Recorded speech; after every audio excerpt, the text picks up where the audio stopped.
You ever been in a nail shop? I know a lot of us have.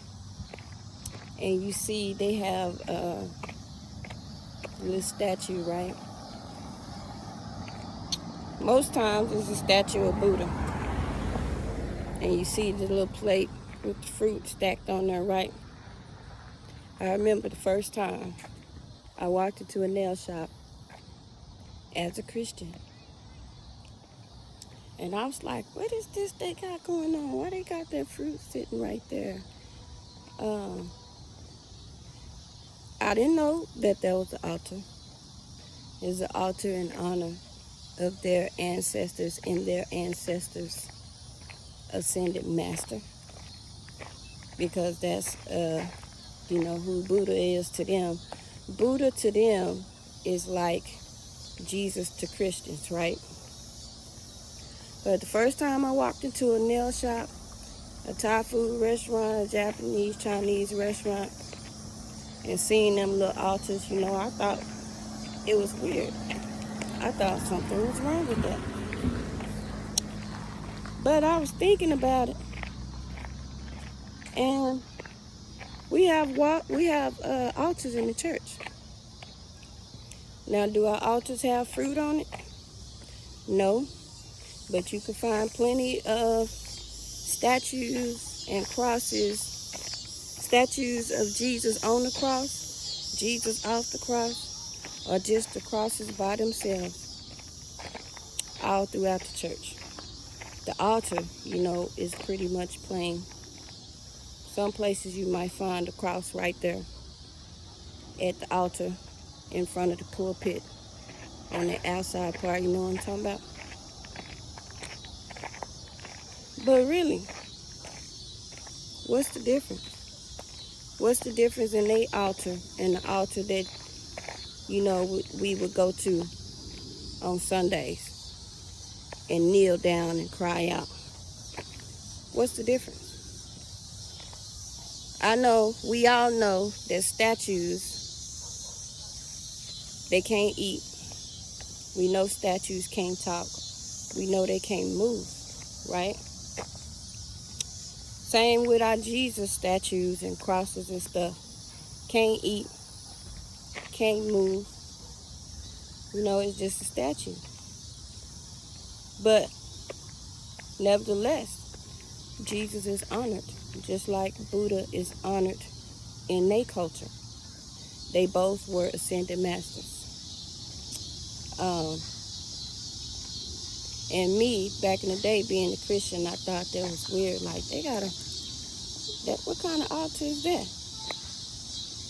Even now, you might go, if you ever meet a person and you in their house and you see they have an altar, what is the difference in their altar and the altar that you kneel down at the church? What's the difference?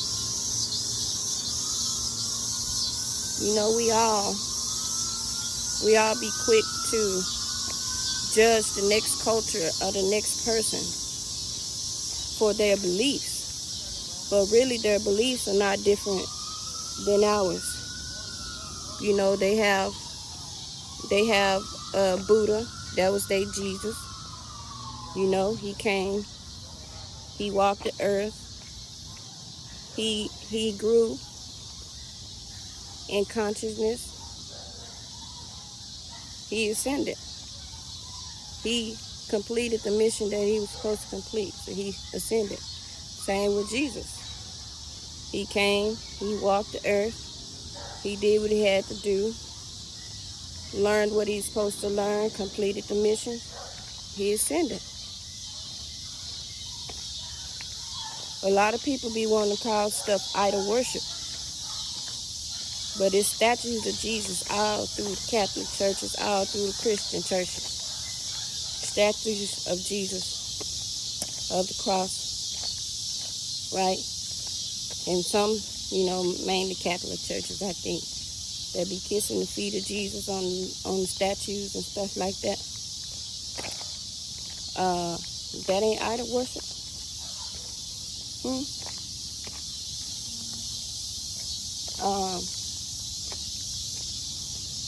Yeah, I know there's a scripture in the Old Testament, in the Bible, that talks about that even Abraham said it to his father, because his father had a whole room full of statues and whatnot, and I can't remember his father's name right now. But at one point he went in there and he threw it all down and stuff like that. But I'm really just bringing this up because as a people, we all be so quick to say who's right and who's wrong. But there's like infinite information. There's so much. Things have changed so much. Generation after generation, right? Decade after decade. You know, information, artifacts lost. You know, cultures lost. We as melanated people, a lot of our history has been misplaced, lost, or rewritten in some shape or form. So, you know, it's up to all of us to filter out what is true and what resonates with our spirit. But we as the people are quick to say somebody is wrong, how they doing things are not right.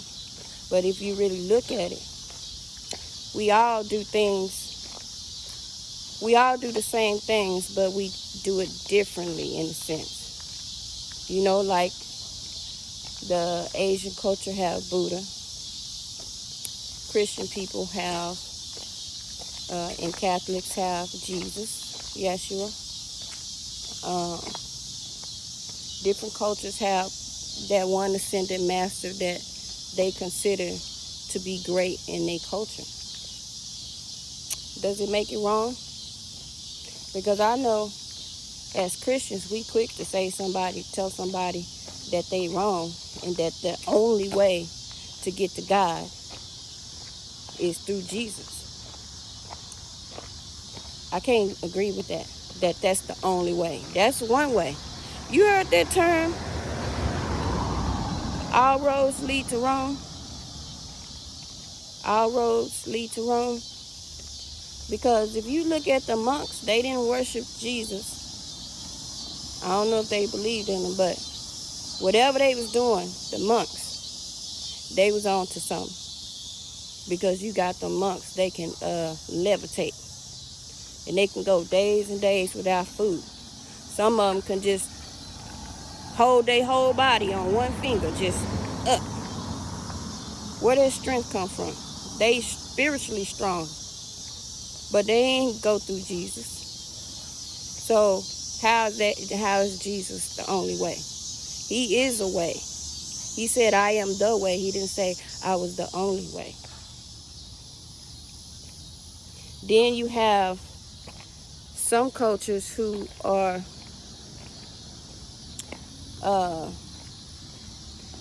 they can speak telepathically. That's probably the monks again. They can do a lot of stuff that a lot of us are not able to do because they're very, very disciplined. Right? Very, very disciplined. They disciplined in their diet. They disciplined in their day-to-day, you know, what they allow in their ear gates and their eye gates. You know, they probably don't watch TV at all. They just be in the temple. You know, be in the temple, eating nuts and fruits and stuff like that. I don't know. But they strong, though. And they can levitate. So how can we say that their way is wrong? How can we say that? We can't say that. You know, they found a form of God. They found a way to God, and they stronger.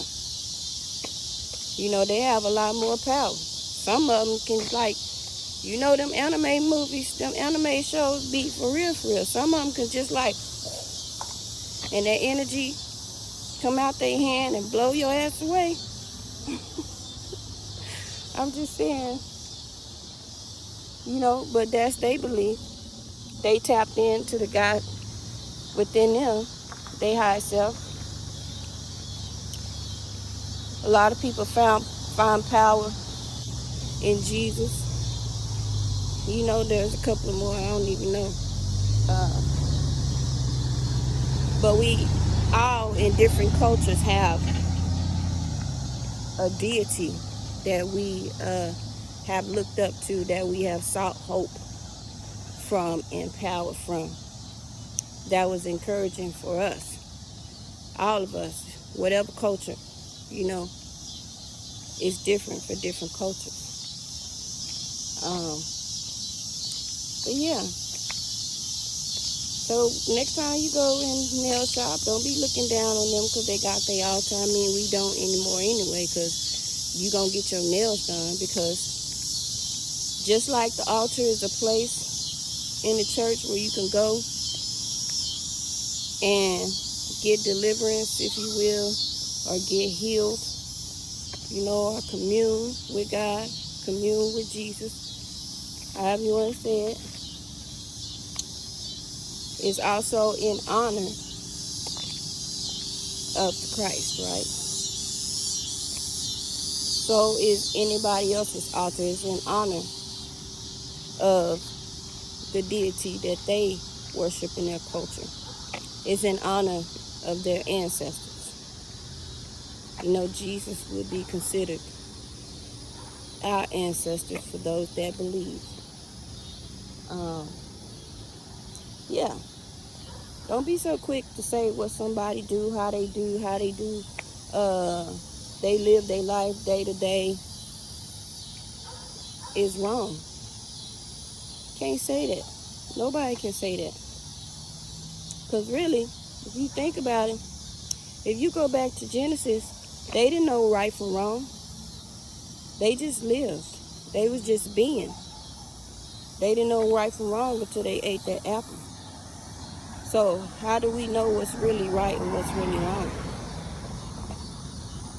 You know what I'm saying? If they didn't know right from wrong, they were just chilling in the garden. God come down and chill with them in the cool of the day. Talk with them. Stuff like that. But then when they ate that apple and their eyes was open, they knew right from wrong. Because look, think about it. If a person walked naked down the street today, that's considered wrong, right? If a person walked down the street naked today, they would get a ticket. If not thrown in jail, they'll get a ticket for indecent exposure, right? Because it's wrong. But in the garden, they was just naked, chilling. They was free. Of course, nakedness means, you know, not just being naked without clothes, but being who you are.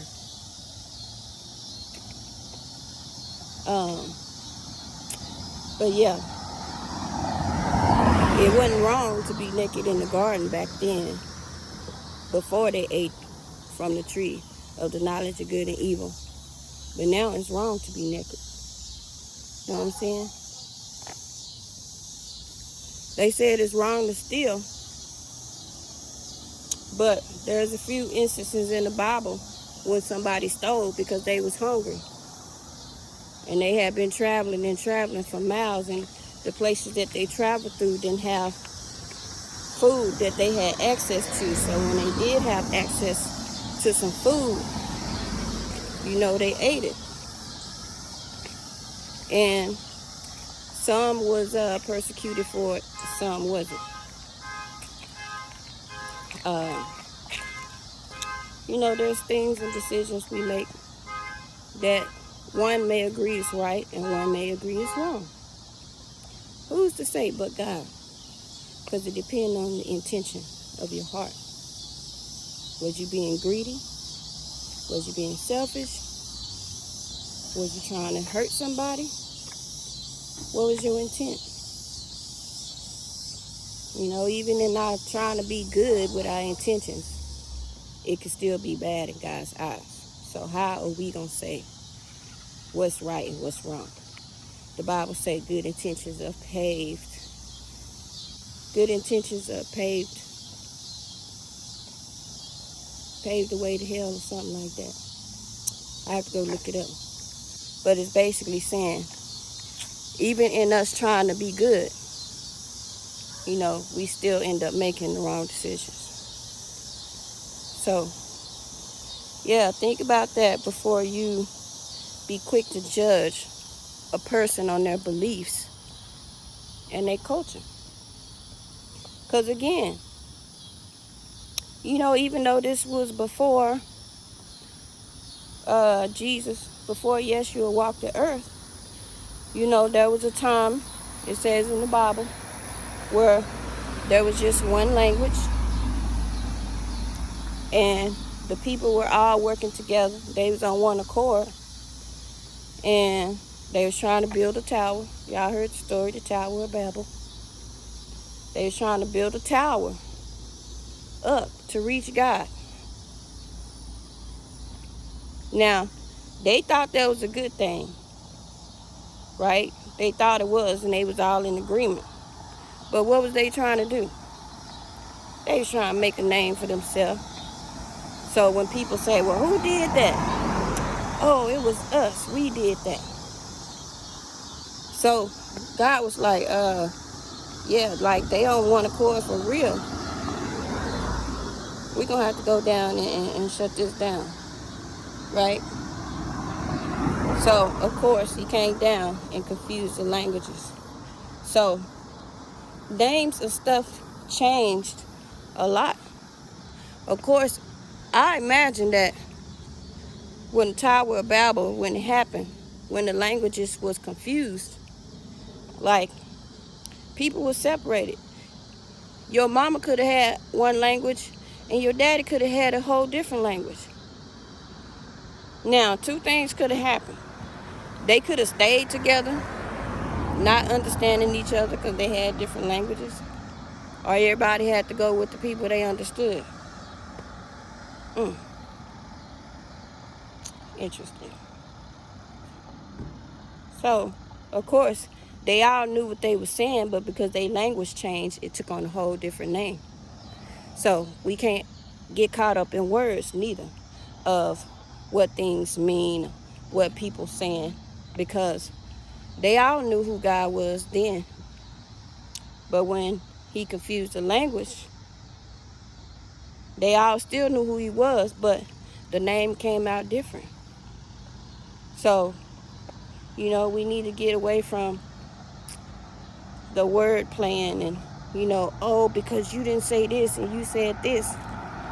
No, that ain't what you're talking about. That ain't the same. It's not even for us to say. God knows each and every individual's heart and who they worshiping, or what they talking about when they say what they say, because these days, words have their own frequency and vibration. Some words you say, you don't even feel it when you say certain words. But if you replace that word with a different word, you may feel it a little more strongly, because the frequency, the vibration of the word is different, and depending on how you use the word too. So let's not judge one another based off of our beliefs, because nobody can say who is right and who is wrong. We should all respect and honor each other and leave it up to God to decide who is right and who is wrong.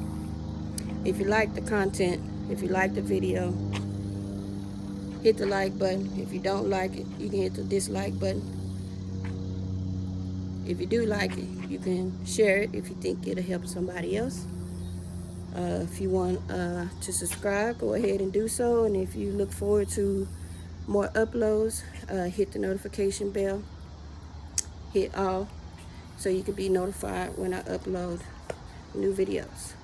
Y'all have a good night. This is Universal Chronicles, and I'm Riley, signing off.